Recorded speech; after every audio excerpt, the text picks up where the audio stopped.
ஆண்டவருடைய நாமம் மகிமைப்படுவதாக.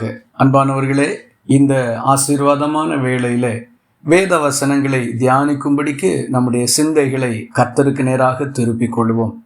நம்முடைய வாழ்க்கையில நமக்கு வேண்டிய ஆலோசனைகள், நாம் செய்ய வேண்டிய காரியங்களை குறித்த அறிவுரைகள், நாம் எப்படி செயல்பட வேண்டும் என்கிறவைகளை குறித்த நல்ல கர்த்தருடைய வெளிப்பாடுகள், இவைகளெல்லாம் வேத வசனங்களிலிருந்து நாம் பெற்றுக்கொள்ளுகின்றோம்.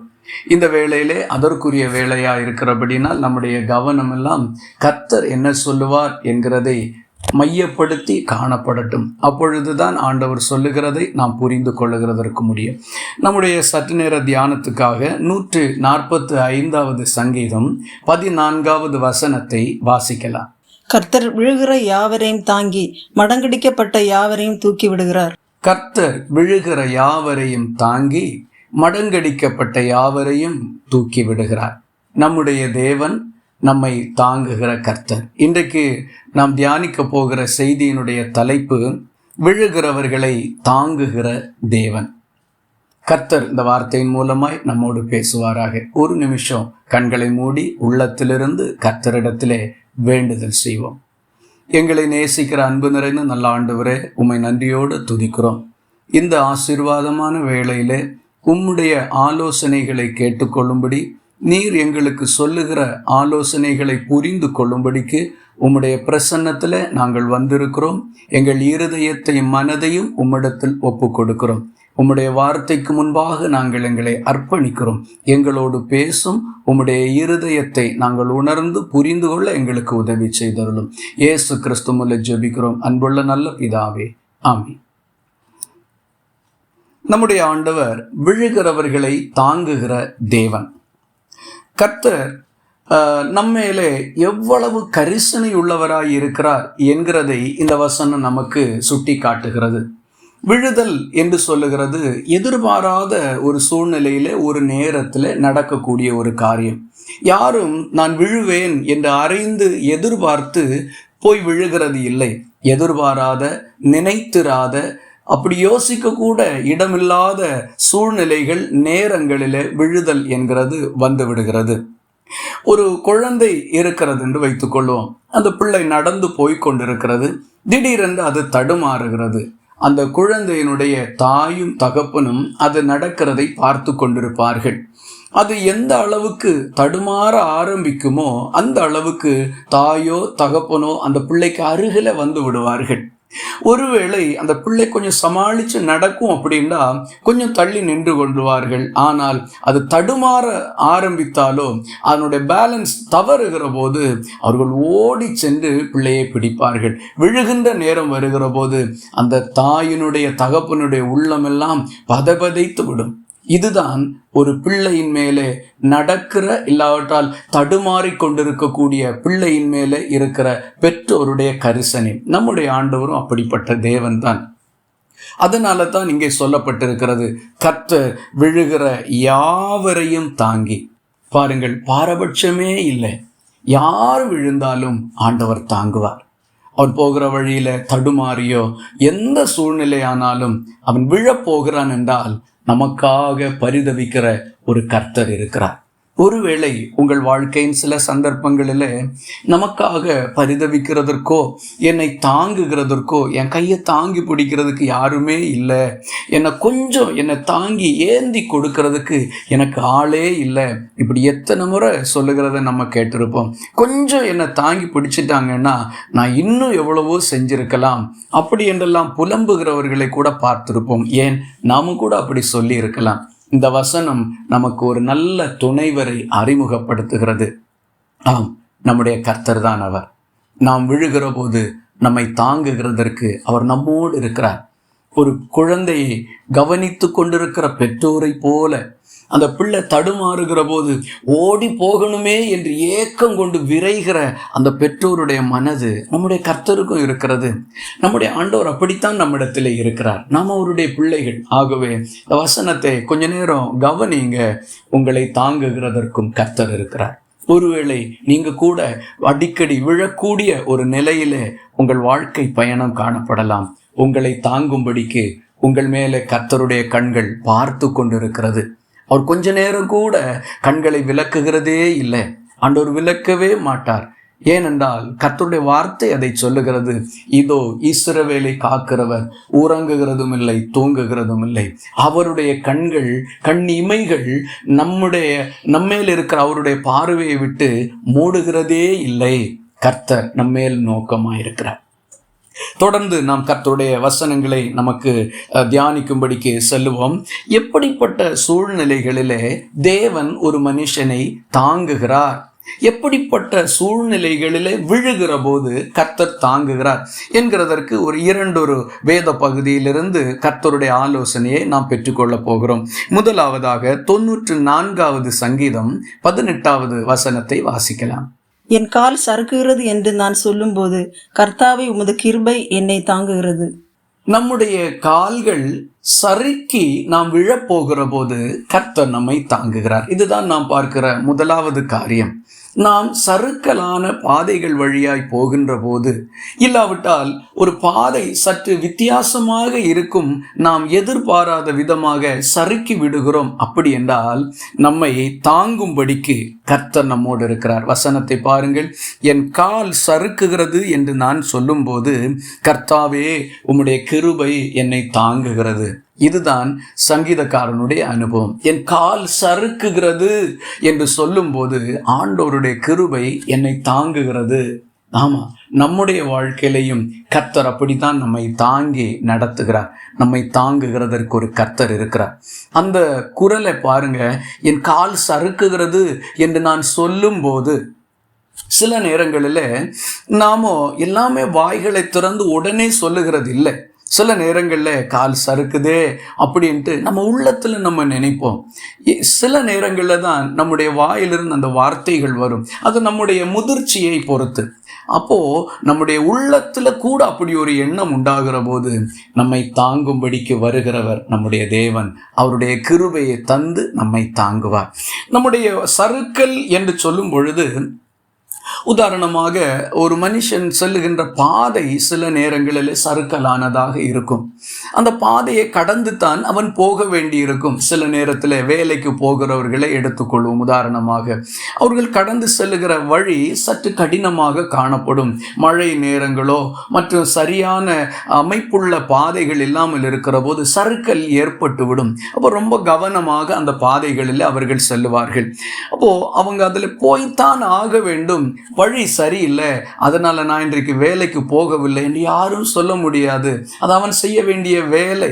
அப்போ தன்னுடைய கடமைகளை, தன்னுடைய வேலையை, தன்னுடைய பணியை செய்கின்ற போது அதிலே சில நேரங்களில் சறுக்கல் உண்டாகும். அந்த நேரங்களிலே கர்த்தர் தாங்குகிறார்.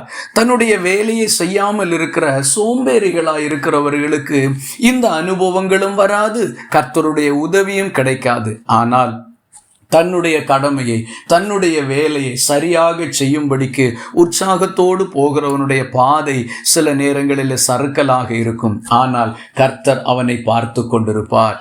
வேலை செய்யாதவனை அல்ல, வேலை செய்கிறதற்கு போகிறவனை கர்த்தர் கவனிக்கிறார். அவன் சறுக்கும் பொழுது அவனை தூக்கி விடுகிறார்.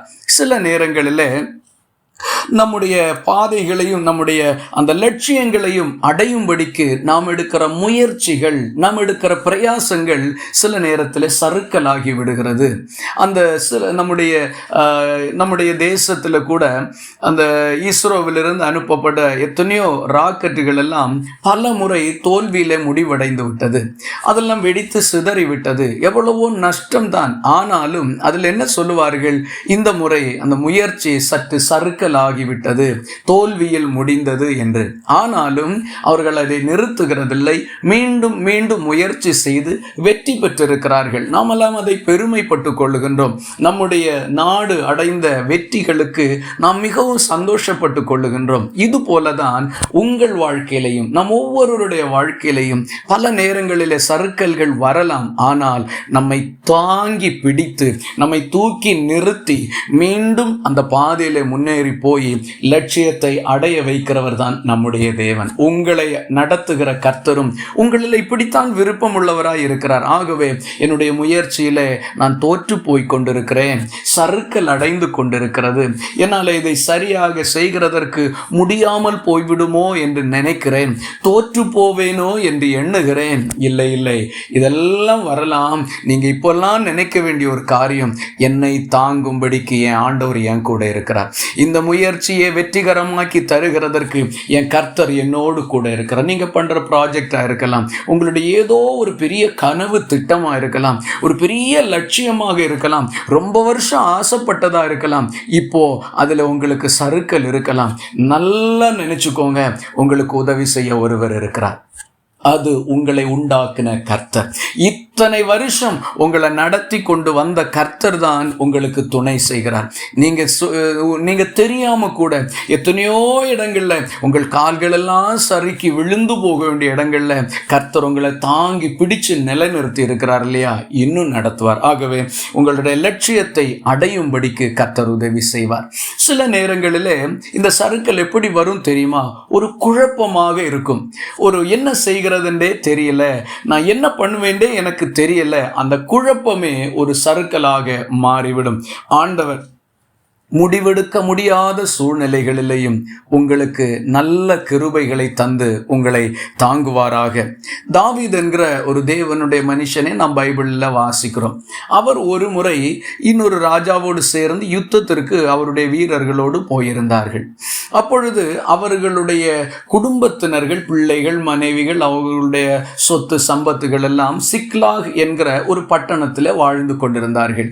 இவர்கள் யுத்தத்திற்கு போயிருக்கிற பொழுது வேறு ஒரு கூட்டம் கொள்ளை கும்பல்கள் வந்து இந்த பட்டணத்தை சூறையாடி எல்லாரையும் பிடித்து கொண்டு போய்விட்டார்கள். யுத்தத்துக்கு போயிருந்த தாவீதும் அவரை சேர்ந்தவர்களும் திரும்பி வருகிற பொழுது தங்கள் பட்டணம் சுட்டெரிக்கப்பட்டிருக்கிறது, எல்லாம் கொள்ளையடித்து கொண்டு போகப்பட்டிருக்கிறது, ஒன்றுமே மீதி இல்லை, எல்லாம் சாம்பலாகி கிடக்கிறது. இருக்கிற கூடாரங்கள் எல்லாம் எல்லாரையும் கொண்டு போய்விட்டார்கள். மனைவிகள், குழந்தைகள், சொத்து சம்பத்துகள் எல்லாம் கொண்டு போய்விடப்பட்டது. எல்லாரும் அழுதார்கள்.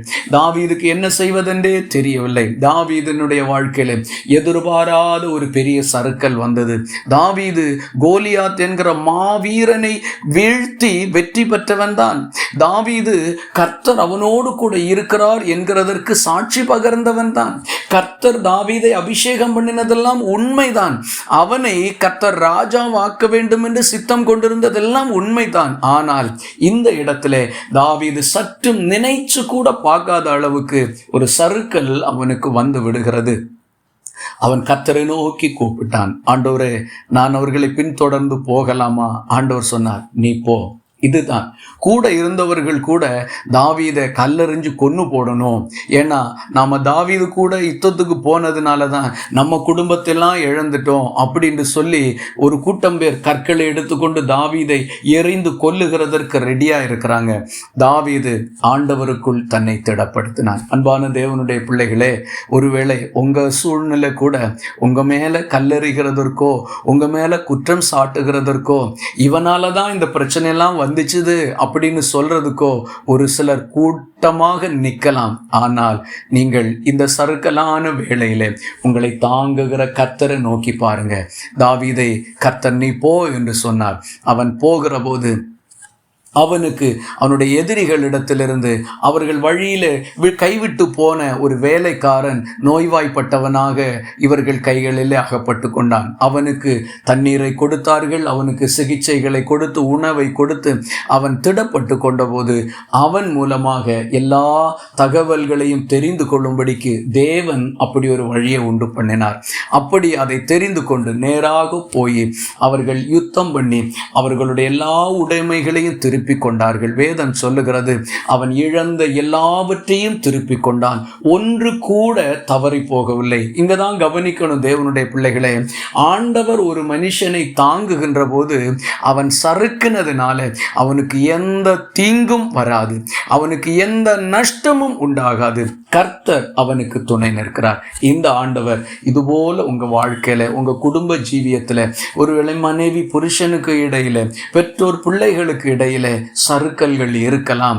நம்ம நடந்து கொள்ளுகிற விதம் நமக்கு கூட ஏன் நான் இப்படி நடந்துக்கிறேன் அப்படின்னு நாம நினைக்கிற அளவுக்கு கூட இருக்கலாம். சில நேரங்களில் நான் தப்பு செஞ்சிட்டேன், சறுக்கலான இடத்துல நான் விழுந்துட்டேன் அப்படின்ட்டுலாம் கூட சொல்லலாம். உங்களையும் தூக்கி நிறுத்த கர்த்தருடைய கரம் வல்லமையுள்ளதா இருக்கிறது. அந்த ஆண்டவரை நம்புங்க. கர்த்தர் எனக்கு உதவி செய்வார்னு நம்பி, ஆண்டவரே என் கால் சறுக்குதப்பான்னு சொல்லுங்க. உங்களை தூக்கி விடுறதுக்கு ஆண்டவர் உங்க கூடவே இருக்கிறார். நீங்கெல்லாம் அவருடைய பிள்ளைங்க தானே. நமக்கு அவர் இல்லாமல் நமக்கு யார் இருக்கிறாங்க? இதெல்லாம் கர்த்தருக்கு நல்லாவே தெரியும். ஆகவே என் கால் சறுக்குகிறது என்று சொல்லும்போது, கர்த்தாவே உம்முடைய கிருபை என்னை தாங்குகிறது. நாம் சறுக்கலான சூழ்நிலைகள் வழியாய் போகும்போது கர்த்தர் விழுந்து போகாமல் நம்மை தாங்குகிறார். இன்னொரு வசனத்தை இரண்டாவதாக வாசிப்போம். உபாகமம் 32 அதிகாரம் 11வது வசனம். கழுகு தன் கூட்டை கலைத்து தன் குஞ்சுகளின் மேல் அசைவாடி தன் செட்டைகளை விரித்து அவைகளை எடுத்து அவைகளை தன் செட்டைகளின் மேல் சுமந்து கொண்டு போகிறது போல. இங்கே ஒரு கழுகு தன்னுடைய குஞ்சுக்கு பறக்கும்படி பயிற்சி அளிக்கிற ஒரு சூழ்நிலை சொல்லப்பட்டிருக்கிறது.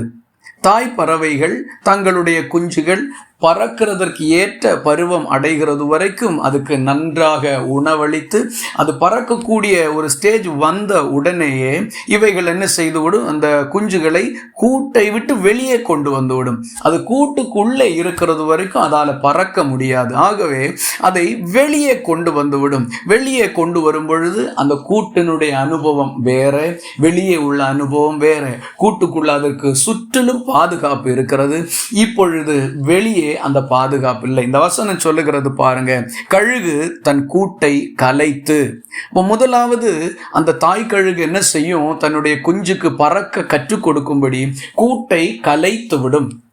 அதை குறித்து சொல்லப்படுகிற காரியம் என்னவென்றால், கழுகுகள் முள்ளினாலே இன்னும் குச்சிகளினாலே எல்லாம் அதனுடைய கூட்டை உயர்ந்த பகுதியில் கட்டி வைத்து அதற்கு உள்ளே பசுமையான நல்ல சாஃப்டான பொருட்களை எல்லாம் வச்சு அதில் முட்டையிட்டு குஞ்சுகள் ஒரு விரிந்து அது கொஞ்சம் கொஞ்சமாக வளர ஆரம்பிக்கும்.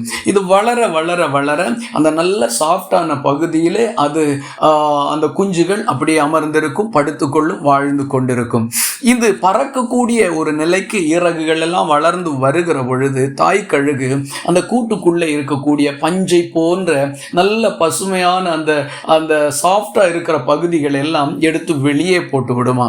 போட போட இந்த குஞ்சுக்கு அந்த அந்த அதில் குச்சிகளிலே விறகுகளிலே இருக்கக்கூடிய முட்கள் எல்லாம் இதனுடைய உடம்புல குத்த ஆரம்பிக்கும். அப்பொழுது இது கூட்டை விட்டு வெளியே வர முயற்சி செய்ய, ஏன்னா கூட்டுக்குள்ளே இருக்கிற போது முள்ளுகள் எல்லாம் குத்த தொடங்கும். இதை தாய் கழுகு தான் செய்யும்.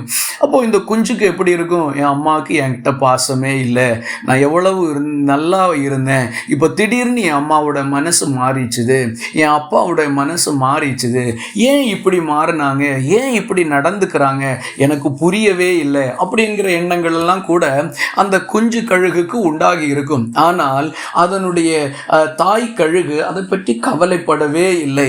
இது கொஞ்சம் கொஞ்சமாக அது வெளியே வந்து அதற்கு அதில் உட்கார முடியாத நிலை வருகிற பொழுது அது என்ன செய்யும்? கூட்டை கலைத்து இன்னும் கலைச்சு விடுறப்போ அதுக்கு கூடே இல்லாம ஒரு நிலைமை அதுக்கு வந்துவிடும். அப்பொழுது அது கொஞ்சம் தடுமாறி அது உயரத்திலிருந்து கீழே விழ ஆரம்பிக்கும்.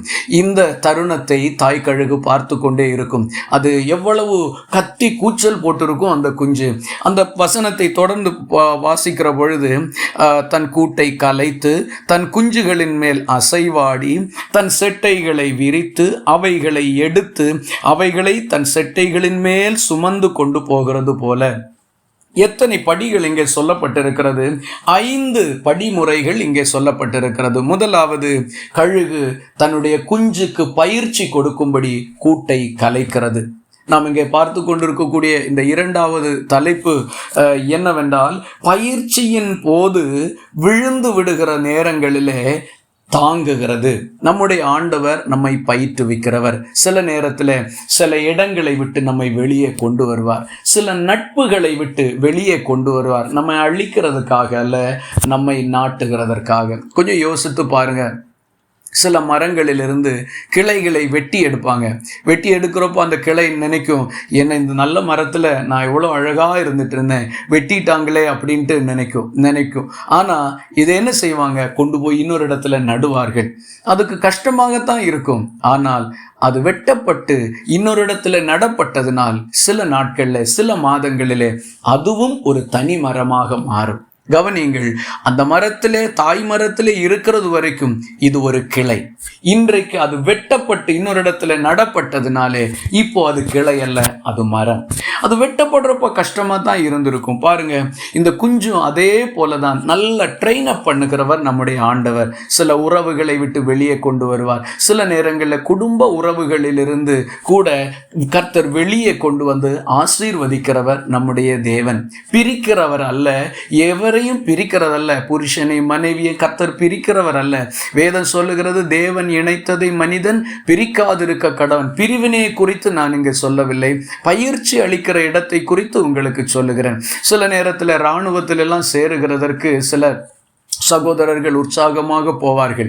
போய்விட்டு அங்கே பயிற்சி எல்லாம் அவர்கள் செய்து அதில் மிக கடினமாக இருக்கும் பொழுது வீட்டிற்கு கடிதம் எழுதுவார்கள், இல்லை ஃபோன் பண்ணுவார்கள். எனக்கு இப்படி இருக்குது, நான் விட்டு வரலான்ட்டு இருக்கிறேன், எனக்கு வேணவே வேணாம் அப்படின்றெல்லாம் சொல்லுவார்கள். ஆனால் அவனுடைய வீட்டிலிருந்து பெற்றோர்களும் சகோதரர்களும் சிநேகிதர்கள் எல்லாரும் இல்லை கொஞ்சம் நீ அட்ஜஸ்ட் பண்ணிக்கோ, ஒரு 6 மாதம்தான், அதுக்கு பிறகு எல்லாம் சரியாயிரும் அப்படின்ட்டு அவனை ஆறுதல் படுத்துவார்கள். அதே நபர் ஒரு 6 மாதம் 1 வருஷம் கழித்து அவன் பயிற்சியெல்லாம் முடித்து விட்டு அவன் அப்பாயின்மெண்ட் ஆனதுக்கு பிறகு ஜாயின் பண்ணிவிட்டு அவன் லீவுக்கு வருகிற போது மிகுந்த சந்தோஷத்தோடு வருவான், மிகுந்த மகிழ்ச்சியோடு வருவான். தனக்கு ஆறுதல் சொன்ன எல்லாருக்கும் அவன் பார்த்து, நீங்கள் அன்னைக்கு சொன்னீங்க, அதனால் நான் நின்றுருந்தேன், இன்னைக்கு எல்லாம் ட்ரைனிங் எல்லாம் முடிஞ்சுது, எனக்கு ஒரு இடத்துல என்ன அப்பாயிண்ட் பண்ணியிருக்கிறாங்க, ரொம்ப சந்தோஷத்தோடு சொல்லுவான். இதெல்லாம் நாம் கூட அனுபவிச்சிருக்கலாம், பார்த்துருக்கலாம், கேள்விப்பட்டிருக்கலாம். இதெல்லாம் என்ன தெரியுமா, ட்ரைனிங் பீரியடில் கர்த்தர் நடத்துகிறவர். நம்முடைய சில நேரங்களில் ஆண்டவரே நமக்கு சில கஷ்டங்களை அனுமதிப்பார். அது நம்மளை அழிக்கிறதுக்கல்ல, நம்மை நிலைநிறுத்துகிறதற்காக, நம்மை உருவாக்குகிறதற்காக. ஆகவே நமக்கு சில ட்ரைனிங் பீரியடை கொடுப்பார். விழுகிற போது தாங்குவார். அந்த தாய்ப்பறவை என்ன செய்கிறது, குஞ்சு அப்படியே விழுகிற போது அது அந்த குஞ்சுக்கு மேலே அப்படியே பறந்து போய்கொண்டே இருக்குமா. குஞ்சு நான் விழுறேன், செத்து போயிடுவேன்னு சொல்லிட்டு போகிறப்போ இந்த தாய்ப்பறவை அதுக்கு மேலே அப்படியே பறந்து போய்கொண்டே இருக்கும். ஆனால் கூட அதுக்கு உதவி செய்யாது. ஆனால் இது கீழே விழுந்துரும் அப்படின்ட்டு அந்த தரை வருகிறதற்கும் கொஞ்சம் உயரத்தில், தரை கொஞ்சம் உயரத்தில் அது வருகிற போது இந்த தாய்ப்பறவை வேகமாக கீழே பறந்து வந்து அந்த குஞ்சை தன்னுடைய சிறகுகளின் மேலே தனக்கு மேலே வைத்து கொண்டு அது பறந்து மீண்டும் அந்த உயரத்தில் போய் உட்காருமா. இதே போல நம்முடைய தேவன் சில நேரங்களில் நம்மை பயிற்றுவிப்பார். அந்த நேரம் நான் விழுந்துருவேன், அவ்வளோதான், என் வாழ்க்கை முடிஞ்சு போச்சுது, அவ்வளோதான், முடிஞ்சே போச்சு, என்னால் நிற்க முடியாது, அவ்வளோதான், இனி எனக்கு எந்த ஹோப்பும் இல்லை அப்படின்லாம் சொல்லலாம். இல்லவே இல்லை, ஒருபோதும் இல்லை. கர்த்தர் நம்மை தாங்குகிறவர். எப்போ நல்லா தெரிஞ்சுக்கணும், உங்களை கர்த்தருடைய கண்கள் பார்த்து கொண்டிருக்கிறது. உங்களுக்கு ஆபத்து நேரிடுகிற போது, உங்களுக்கு யாராகிலும் தீங்கு செய்கிற போது, உங்கள் கால்கள் சறுக்குகிற போது கூட கர்த்தருடைய கண்கள் மூடி இருக்கிறதில்லை. எப்போதும் ஒரு நாளுக்கு இருக்கிற 24 மணி நேரமும் ஒரு நிமிஷம் கூட, ஒரு முறை கூட அவருடைய இமைகள் மூடாதபடி கண்கள் உங்கள் மேலே திறந்து பார்த்து கொண்டிருக்கிறது. ஆகவே கர்த்தர் என் கூட இருக்கிற நம்புங்க, ஆண்டவரோடு இணைஞ்சு நடந்து போங்க. இந்த இடத்துல அது செட்டைகளை விரித்து குஞ்சுகளை எடுத்து அது சுமந்து கொண்டு போகிறது போல இப்படியே 1-2 நாட்கள், ஒரு சில நாட்கள் இப்படியே செய்கிற போது குஞ்சு பறக்க ஆரம்பிக்கிறது. இப்போ தான் அந்த குஞ்சுக்கு தெரியும், என் அம்மா ஏன் என்னை இப்படி நடத்துனாங்க, ஏன் என்னை தள்ளி விட்டாங்க, ஏன் எனக்கு உதவி செய்யாமல் கடின மனசோடு இருந்தாங்க அப்படின்ட்டு. அதுபோல் நமக்கும் சில நேரங்களில் இப்படி இருக்கும். நாட்கள் சென்ற பிறகு அது என்ன காரணத்தினால இப்படி நடந்தது, ஆண்டவர் தான் இதை எனக்கு அனுமதிச்சிருக்கிறார் அப்படின்னு சந்தோஷப்படுவீங்க நீங்க. ஆகவே அது குஞ்சாக இருக்கிறதுக்கல்ல, அது ஒரு தனி பறவையாக சுயமாக பறக்கிறதுக்கு தாய் பயிற்றுவிக்கிறது. அதுபோல நீங்க என்னைக்கும் இப்படி இருக்கிறதுக்காக அல்ல, உங்களை ஒரு நிலைமைக்கு உயர்த்தி கொண்டு வருகிறதற்காகத்தான் கர்த்தர் உங்களை சில நேரங்களில் ஒரு சறுக்கலான இல்லாவிட்டால் தள்ளி விடுகிற நிலைமை வழியாக கொண்டு போனார். நீங்கள் தள்ளுண்டு போவதே இல்லை, உங்களை சுமக்கிற கர்த்தர் உங்களோடு கூட இருக்கிறார். வேதத்தில் மோசே என்கிற ஒரு தேவனுடைய மனுஷனை நாம் பார்க்கிறோம், நாம் அறிந்திருக்கிறோம். அவர் எகிப்து தேசத்திலே ராஜாவினிடத்தில் இருக்கிற ஜனங்களை விடுதலையாக்கும்படிக்கு தேவனால் அனுப்பப்பட்டார். அவர் அனுப்பப்பட்ட போது அவருடைய கையில் ஆடுகளை மேய்க்கிறவனுடைய ஒரு கோல் இருந்தது. அந்த கோலை கர்த்தர் பார்த்து, இந்த கோலை நீ கீழே போடு என்று சொன்னார். உடனே அது ஒரு பாம்பாக மாறினது. அவன் பயந்து போகிற போது ஆண்டவர் சொன்னார், நீ பயப்படாதே, அது ஒரு கோல் தான், நீ அதை பிடி அப்படின்னு சொன்னபோது திரும்ப அந்த பாம்பை பிடிக்கிறான். அது பழையது போல கோல் ஆகிறது. ஆண்டவர் சொல்லுகிறார், இது உனக்கு ஒரு அடையாளமா இருக்கும். நீ எகிப்து ராஜாவினிடத்துல போ, என் ஜனங்களை ஆண்டவர் ஆராதிக்க அனுப்பிவிடு என்று சொல்லு அப்படின்னு சொன்னார். கர்த்தர் சொன்னபடியே மோசே போனார். அங்கே போய் பார்வோன் என்கிற மன்னனுக்கு முன்பாக நின்று பேசி, இதுக்கு என்ன அடையாளம் அப்படின்னு சொல்லி, இதோ பார் என்று சொல்லி அந்த கோலை கீழே போடுகிறார். அங்கே அது ஒரு பாம்பாக மாறினது. அப்பொழுது அந்த பார்வோன் என்கிற மன்னன் தன்னுடைய மந்திரவாதிகளை அழைத்தான். அந்த மந்திரவாதிகள் வந்து அவர்களும் ஒவ்வொரு கோலை கொண்டு வந்து போட்டார்கள். அதுவும் பாம்பாக மாறினது. இந்த சூழ்நிலையில மோசேக்கு ஒரு தடுமாற்றம். என்ன நடக்கிறது இங்கே? ஆண்டவர் என்னை திட்டமாய் சொல்லி அனுப்பினாரே, ஆண்டவர் சொன்னது போல நான் செஞ்சனே, இப்போ எனக்கு இங்கே ஒரு புதிய ஒரு பிரச்சனை வந்து விட்டதே, அவர்களும் கோல்களை கொண்டு வந்து போட்டார்களே, இப்போ என்ன செய்கிறது, இப்போ என்ன பண்ண முடியும் என்று மோசே மிகவும் ஒரு குழம்பி போகிறார். ஆனால் கொஞ்ச நேரத்தில் சூழ்நிலை மாற ஆரம்பித்தது. மோசேயினுடைய கோல் சர்ப்பமானது. அது அந்த மந்திரவாதிகளுடைய கோல்கள் சர்ப்பமாயிருந்தவைகள் எல்லாம் பிடித்து விழுங்க ஆரம்பித்தது. கடைசியில் மந்திரவாதிகளுக்கு கோல்களும் இல்லை, அந்த பாம்புகள் எல்லாம் இந்த கோல் விழுங்கி விட்டது. இப்படி அந்த இடத்துல தேவன் மோசேயை மேன்மையுள்ளவனாக மாற்றினார். கர்த்தர் ஒரு மனுஷனுக்கு பயிற்சி கொடுக்கும் பொழுது அவன் எந்த சூழ்நிலையிலையும் தோற்று போகிறதில்லை. மோசைக்கு ஒருவேளை நம்ம சூழ்நிலை மாறிடுச்சுது, இப்போ ராஜா என்ன செய்வார்னு தெரியல, அப்படி எண்ணங்கள் எல்லாம் வந்திருக்கலாம், மனுஷன் தானே. ஆனால் கர்த்தர் மோசேயை விட்டு கொடுக்கவே இல்லை. கர்த்தர் அவனை தாங்கினார். ஆண்டவர் உங்களையும் பயிற்றுவிப்பாரானால் உங்கள் வாழ்க்கை இப்படித்தான் இருக்கும். உங்களுக்கும் சில தடுமாற்றங்கள் வரலாம். ஜெபம் பண்ணி பார்க்குறேன், என்ன பதிலுன்னே எனக்கு தெரியல, கர்த்தருடைய உதவியும் எனக்கு கிடைக்கல, ஆண்டவர் என்னை எப்படி நடத்த போகிறார் எனக்கு ஒன்றுமே தெரியல, அப்படியெல்லாம் நீங்கள் சொல்லலாம். கர்த்தர் உங்களை பயிற்றுவிக்கிறார். இந்த மோசேயினுடைய பிந்தின காலங்களை பார்த்தால் பல லட்சம் மனுஷர்களை கானான் என்கிற நாட்டுக்கு நடத்தி சென்ற மிகப்பெரிய தலைவனாய், ஒப்பற்ற நிகரற்ற தலைவனாய் அவன் மாற்றப்பட்டான். ஆம் தேவனுடைய பிள்ளைகளை, நீங்கள் கர்த்தரால் பயிற்றுவிக்கப்படுவீர்களானால் சில நேரத்தில் ஆண்டவர் கூட எனக்கு உதவி செய்யாமல் போயிட்டாருன்னு நீங்கள் நினைக்கலாம். இல்லவே இல்லை. ஒரு தீங்கும் வராமல் தாய் கழுகை போல வேகமாக வந்து உங்களை அவர் மேலே சுமந்து நடத்தி கொண்டு போகிறவர் தான் நம்முடைய தேவன். இன்னும் கொஞ்ச நாட்கள் தான் உங்களுக்கு பயிற்சி முடிவடையும். அது முடிவடைந்த பிறகு நீங்கள் மிகவும் மேன்மை உள்ளவர்களாயிருப்பீர்கள். கர்த்தர் உங்களை மேன்மையாய் ஆசீர்வதிப்பாராக. கடைசியாக ஒரு வசன பகுதியை கூட நம்ம வாசிக்கலாம். 118வது சங்கீதம் 13வது வசனம். நான் விழும்படி நீ என்னை தள்ளினாய், கர்த்தரோ எனக்கு உதவி செய்தார். நான் விழும்படி நீ என்னை தள்ளினாய், கர்த்தரோ எனக்கு உதவி செய்தார். ஆண்டவரிடத்துல இந்த மனுஷன் சொல்றார் பாருங்க, எதிரி இவனை தள்ளி விட்டாராம். எப்படி? நான் விழும்படி நீ என்னை தள்ளினாய். பாருங்க, எதிரி தள்ளுறப்ப எப்படி இருக்கும்? அப்படி மெதுவா தள்ளி விடுவானா? இல்லை. அவன் தள்ளிட்டான் அப்படின்னா அவன் கோபத்தில், ஆக்ரோஷத்தில் ரொம்ப வேகமாக அவன் தன்னையும் மறந்து ரொம்ப ஆத்திரமாக வந்து தள்ளி விடுவான். அந்த நம்மை விழ வைக்கும். அந்த விழுகையில் நமக்கு காயப்படலாம், மிகப்பெரிய காயம் உண்டாகலாம், ஒருவேளை நம்ம உயிர் கூட போகலாம். ஆனால் அப்படிப்பட்ட ஆக்ரோஷமான எதிரிகள் தள்ளி விடுகிற நேரத்திலும் கர்த்தர் நம்மை தாங்குகிறவர். எவ்வளோ ஆச்சரியமான தேவன் இல்லையா? நம்ம சில மனுஷர்கள் நமக்கு விரோதமாக கூட்டம் கூடி அவர்கள் சில ஆலோசனைகள் திட்டமெல்லாம் பண்ணி நமக்கு விரோதமாய் சதி செய்யலாம். இது நம்ம எல்லா இடத்துலையும் பார்க்கலாம். ஒருவேளை பிள்ளைகள் ஸ்கூல்ல படிக்கிற இடங்கள்ல படிக்கிற பிள்ளைகள் மேலே பொறாமை கொண்டு சில பேர், சில மாணவர்கள் சேர்ந்து சில தீமையான காரியங்களை செய்யலாம். கர்த்தர் உங்களுக்கு உதவி செய்வார்.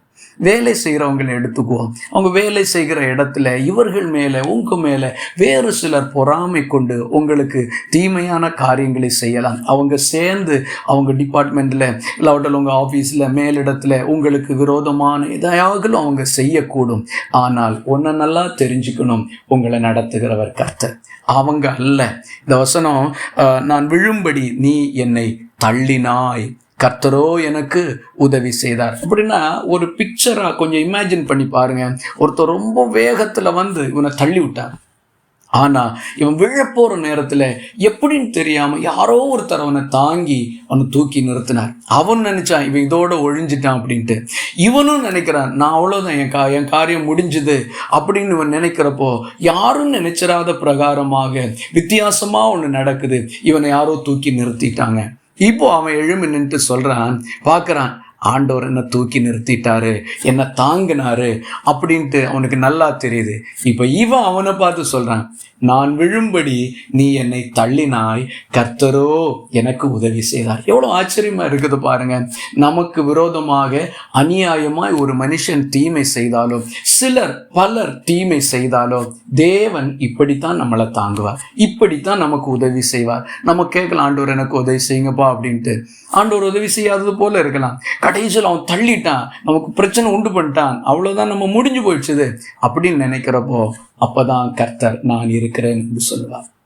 ஆகவே கர்த்தர் எப்படி நமக்கு இந்த சூழ்நிலைகளில் உதவி செய்கிறார் என்கிறதை குறித்து இதே சங்கீதத்திலே 15வது வசனத்தை வாசிக்கலாம்.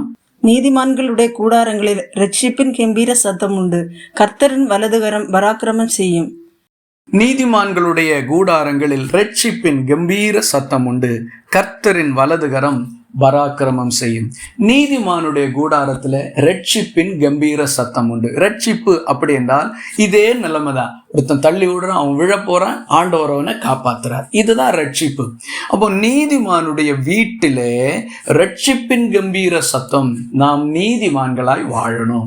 நாம நீதிமான்களாய் இருந்தால் நம்ம வீட்டில் அழுகையின் சத்தம் அல்ல, புலம்பலின் சத்தம் அல்ல, தோல்வியின் சத்தம் அல்ல, ஏமாற்றத்தின் சத்தம் அல்ல, கம்பீர சத்தம், ரட்சிப்பின் கம்பீர சத்தம் உண்டாகும். நமக்கு பாதுகாப்பின் சத்தம், வெற்றியின் சத்தம் நம்முடைய வீடுகளிலே எழும்பும். அப்போ நம்ம நீதிமான்களா இருக்கணும். அதில் அடுத்த பகுதி சொல்லுகிறது, கர்த்தரின் வலதுகரம் பராக்கிரமம் செய்யும். இதே மனுஷன் தான் சொல்றார், என்ன நீ தள்ளுன, ஆனா கர்த்தர் எனக்கு உதவி செய்தார் பாத்தியா அப்படின்னு சொல்ற அதே மனுஷன் தான் சொல்றாரு, கர்த்தரின் வலதுகரம் பராக்கிரமம் செய்யும். இவருக்கு தெரியும் ஆண்டவருடைய வலதுகரம் என்னை தாங்கினது, கர்த்தருடைய வலதுகரம் எனக்காக பராக்கிரமம் செய்தது.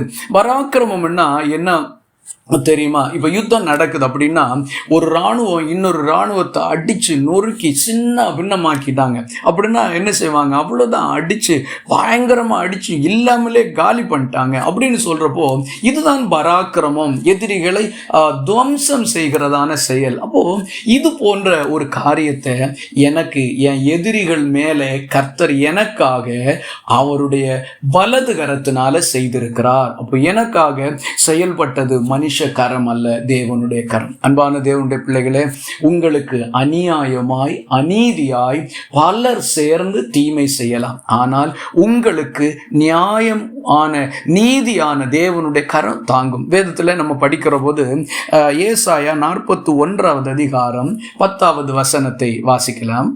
நீ பயப்படாதே, நான் உன்னுடனே இருக்கிறேன், திகையாதே, நான் உன் தேவன், நான் உன்னை பலப்படுத்தி உனக்கு சகாயம் பண்ணுவேன், என் நீதியின் வலது கரத்தினால் உன்னை தாங்குவேன். அந்த வசனத்தினுடைய கடைசி பகுதி இப்படியாய் சொல்லுகிறது, என் நீதியின் வலது கரத்தினால் உன்னை தாங்குவேன். அப்போ 118வது சங்கீதம் 15வது வசனத்திலே கர்த்தரின் வலது கரம் பராக்கிரமம் செய்யும் என்று சொல்லப்பட்டிருக்கிறது. ஏசாயா 41:10 கர்த்தருடைய வலது கரம் எப்படி பராக்கிரமம் செய்கிறது? என் நீதியின் வலது கரத்தினால் உன்னை தாங்குவேன். அநீதியாய் உங்களை பலர் சேர்ந்து தள்ளிவிடலாம், ஆனால் கர்த்தருடைய நீதி என்கிற வலதுகரம் உங்களை தாங்கும். அதுதான் இந்த வசனத்தினுடைய பொருள். அநீதியாய் அநியாயமாய் உங்களுக்கு நியாயமே இல்லாமல் அநேகர் சேர்ந்து சிலர் சேர்ந்தோ உங்களை தள்ளிவிடலாம். ஆனால் உங்களுக்கு நியாயம் கிடைக்காம போகலாம், நீதி கிடைக்காமல் போகலாம். தேவனுடைய கரம் உங்களுக்கு பின்னாலே இருந்து உங்களை தாங்கும். அந்த கரத்துக்கு பெயர் நீதியின் வலதுகரம். இப்போ நீதியின் வலதுகரம் உங்களை தாங்கிறதுக்கு நிக்குது. மனுஷனுடைய அநீதியின் கரங்கள் உங்களை தள்ளி விடுகிறது. இப்போ உங்களை தள்ளிட்டாங்க, நீங்க நீதியுள்ள தேவனுடைய வலது கரத்துல விழுந்து தாங்கப்பட்டு நின்று கொண்டிருக்கிறீர்கள். இப்போ அவங்க உங்களை எல்லாம் ஃபேஸ் பண்றது நீதியான தேவனுடைய கரத்தை அநீதியான மனுஷருடைய கரங்கள் சந்திக்க போகிறது. கர்த்தருடைய கரத்தை யார் சந்திக்க கூடும்? தேவனால் உங்களுக்கு நீதி கிடைக்கும், அநீதி செய்தவர்களுக்கு அநீதியான தீர்ப்பு கிடைக்கும். ஆகவே நம்ம இந்த வசனத்தினுடைய நம்ம இன்றைக்கு தியானித்த செய்தியினுடைய தலைப்பு, கர்த்தர் விழுகிற ஒவ்வொரு மனுஷனையும் தாங்குகிறார். விழுகின்ற 3 சந்தர்ப்பங்களை நம்ம பார்த்தோம். 1, சறுக்கலான பாதையிலே விழுகிறவர்கள். தங்களால் லட்சியத்தை அடைய முடியாமல் சறுக்கலான பாதை வழியாய் மீண்டும் மீண்டும் முயற்சி செய்கிறாங்க.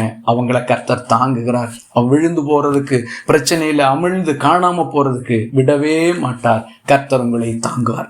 2வதாக, தாய் கழுகு தன்னுடைய குஞ்சை பயிற்றுவிக்கிறது. பயிற்சியின் போது அதுக்கு தோணுது, நான் விழுந்துருவேன், நான் செத்து போயிடுவேன், அழிஞ்சிருவேன், எங்கள் அம்மாவுக்கு என் மேலே மனசாட்சியே இல்லாமல் என்கிட்ட நடந்துக்கிறாங்க, இதெல்லாம் அது சொல்லுகிறது, நினைக்கலாம். ஆனால் தாய் கழுகு அதை குஞ்சு என்கிற நிலையிலிருந்து அது ஒரு தனி கழுகாக மாற்றும்படிக்கு அதை அப்படி நடத்துகிறது. ஏற்கனவே சொன்னேனே, ஒரு மரத்திலிருந்து ஒரு கிளையை வெட்டி ஒரு மனுஷன் அதை நிலத்தில் நடுகிறான். அப்போ அந்த கிளை என்ன நினைக்கும்? நான் அழகா இந்த மரத்துல நல்ல அழகான ஒரு கிளையா இருந்தேன், என்னை இந்த ஆள் வெட்டிட்டாரு, இந்த ஆள்னால எனக்கு இப்படி வந்துச்சுது அப்படின்னு அது நினைக்கும். அந்த மனுஷன் அதை தரையில நட்டு அதற்கு தண்ணீர் ஊற்றுகிறான். நாட்கள் செல்ல செல்ல அதுல வேர் உண்டாகிறது. இதுல கிளைகள், இலைகள், கிளைகள் என்றெல்லாம் அது முளைக்க ஆரம்பிக்கிறது. இப்போதான் இந்த கிளைக்கு தெரியும், அன்னைக்கு நான் கிளை, இன்னைக்கு நான் மரம். தேவனுடைய பிள்ளைகளே, உங்களை கிளை என்கிற நிலையிலிருந்து உங்களை மரம் என்கிற நிலைக்கு உயர்த்தும்படிக்கு சில காரியங்களை கர்த்தர் அனுமதிக்கலாம். ஆனால் அதுல கடினமா இருக்கலாம். நம்பிக்கையோட இருங்க, உங்களுடைய வாழ்க்கை மேன்மையடையும், மோசேயை போல. 3வதாக நம்ம பார்த்தோம், நான் விழும்படி நீ என்னை தள்ளினாய். எதிரிகள் நம்மளை தள்ளி விடுவாங்க, கர்த்தர் நீதியுள்ள வலதுகரத்தினால் நம்மளை தாங்குவார். ஆகவே எந்த நிலையிலையும் நல்லா தெரிஞ்சுக்கணும், என் கூட ஆண்டவர் இருக்கிறார், ஆண்டவர் என்ன தாங்குவார், கர்த்தர் எனக்கு உதவி செய்வார். நம்பிக்கையோடு இருப்போம், நம்முடைய வாழ்க்கை ஜெயமாக முடியும். ஜெபிப்போமா? எங்களை நேசிக்கிற அன்பு நிறைந்த நல்ல ஆண்டவரே, இந்த நல்ல ஆசீர்வாதமான வேலைக்காக உமக்கு ஸ்தோத்திரம். சறுக்கலான வாழ்க்கையின் பாதை வழியாய் போகிறவர்களுக்கு நீர் செய்கிற மேன்மையான தாங்குகிற கிரியையை உம்முடைய வசனங்களிலிருந்து நாங்கள் தியானித்து பார்க்க எங்களுக்கு உதவி செய்தீர். சறுக்கலான பாதை வழியாய் போகிறவர்களை விழுந்து போகாமல் தாங்குகிறீர். பயிற்றுவிக்கப்படுகிற நேரங்களிலே, பயந்து நடுங்கி விழுந்து போகிற நேரங்களிலே தாங்கி நல்ல பயிற்சி கொடுத்து பறக்க செய்கிற கர்த்தராய் எங்களோடு கூட இருக்கிறீர். மனுஷர்கள் விரோதிகளாக மாறி எங்களை தள்ளி விடுகின்ற பொழுது நீதியுள்ள உம்முடைய வலது கரத்தினால் எங்களை தாங்குகிற தேவனாயிருக்கிறீர். உமக்கு ஸ்தோத்திரம். இந்த கர்த்தர் எங்களோடு இருக்கிறார் என்கிற நம்பிக்கையோடு தைரியமாய் முன் செல்ல எங்களை பலப்படுத்தும். எங்களை வெற்றி சுரக்க பண்ண போகிறதற்காய் ஸ்தோத்திரம். இயேசு கிறிஸ்துவுல வேண்டிக் கொள்கிறோம் எங்கள் அன்புள்ள நல்ல பிதாவே, ஆமென். கர்த்தர் உங்கள் எல்லாரையும் அபரிமிதமாய் ஆசீர்வதிப்பாராக.